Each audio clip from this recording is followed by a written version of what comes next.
अस्सलाम वालेकुम। मैं हूं doctor Shafaq Ahmad, homeopathic physician. आज मैं जिस बीमारी का होम्योपैथिक इलाज बताने लगा हूं वो है इमोशनल प्रॉब्लम। अगर हम देखें कि इमोशनल प्रॉब्लम है, इसमें जो है बहुत ज़्यादा चीज़ें आ जाती हैं। तो जर्नलाइज़ जो है ना इसकी मैं मेडिसिन बताऊंगा।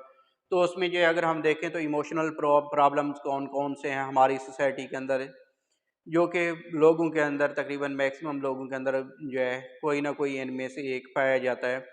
तो उसमें फर्स्ट वन जो है सबसे ज़्यादा जो इमोशनल प्रॉब्लम है वो है डिप्रेशन।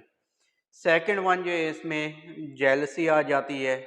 सस्पिशियस पर्सन्स होते हैं, मेंटली तौर पे जो है रेस्टलेसनेस, बेचैनी की कैफियत होती है। बाज़ जो है आके बताते हैं कि ख्यालात बहुत ज़्यादा आ रहे होते हैं, कभी कोई ख्याल उसकी वजह से पूरी रात जो है ना वो सोची ही जहन के अंदर रहती हैं, नींद नहीं आती।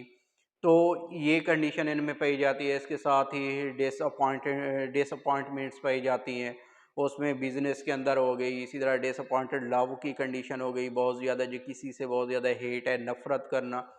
ये कुछ ऐसी कंडीशन है जो कि इमोशनल प्रॉब्लम्स के अंदर आ जाती है। तो इसकी वजह से इनमें से कोई भी ऐसी हो कंडीशन, तो वो उस पर्सन की जो है पर्सनल लाइफ को बहुत ज़्यादा डैमेज कर रही होती है। मेंटली तौर पे वो कोई भी काम करने के काबिल नहीं रहता। इसी तरह जो है अगर ये कंडीशन बहुत ज़्यादा आगे तक जाए तो उसकी वजह से उसके जो जिस्म है, जिस्म ऊपर भी जो है कुछ ना कुछ अलामात आना शुरू हो जाती हैं। तो इसके होम्योपैथी के अंदर जो है ना काफ़ी सारी ऐसी मेडिसिन है जो इन सब ये जितनी भी इमोशनल प्रॉब्लम मैंने बताए हैं उनको कवर कर रही होते हैं। आज जिस तरह पहले बताया है कि आज मैं उन मेडिसिन का जो है एक लिस्ट बताऊंगा जो कि किसी ना किसी तरह इन सब चीज़ों को जो है कवर कर रही होती हैं।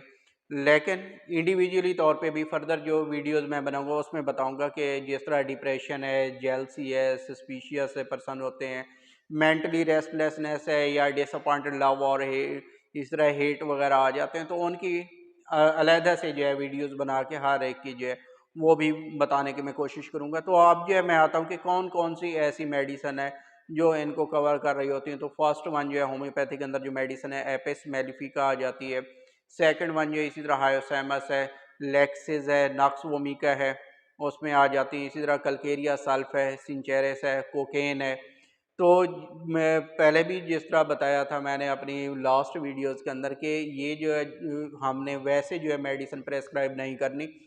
पहले पेशेंट के ना वो सिम्टम लेने हैं, तो जो टोटलिटी ऑफ सिम्टम उसकी आएगी, जो एक डिजीज़ पिक्चर आएगी, तो उसके मुताबिक हम देखते हैं कि कौन सी ऐसी मेडिसन है जो कि उसको कवर कर रही है। तो जो मेडिसन के सिम्टम जो है डिजीज़ के सिम्टम उस मेडिसन के सिम्टम से मैच कर रहे हैं, वही मेडिसन जो है हम उस पेशेंट को प्रेस्क्राइब करते हैं। तो इसलिए सेल्फ मेडिकेशन से जो है ना वो अवॉइड करना है। किसी भी रजिस्टर्ड होम्योपैथिक डॉक्टर जो है ना उससे जो है आपने कंसल्ट करके फिर ये मेडिसिन जो है ना ये लेनी है, क्योंकि इसके अंदर जो एक तो पोटेंसी, फर्स्ट वन है मेडिसिन की सिलेक्शन, सेकंड वन जो है उसकी पोटेंसी, और थर्ड वन जो चीज़ मोस्ट इंपॉर्टेंट है उसकी डोज जो है रेपिटिशन, वो कितनी देर के बाद होनी चाहिए, ये बहुत ज़्यादा इंपॉर्टेंट होते हैं इसके अंदर। तो नेक्स्ट जो है मैं दोबारा जो है मेडिसिन की तरफ आता हूँ। तो इसमें नेक्स्ट जो है नक्स मॉस्काटा आ जाती है मेडिसिन जो है।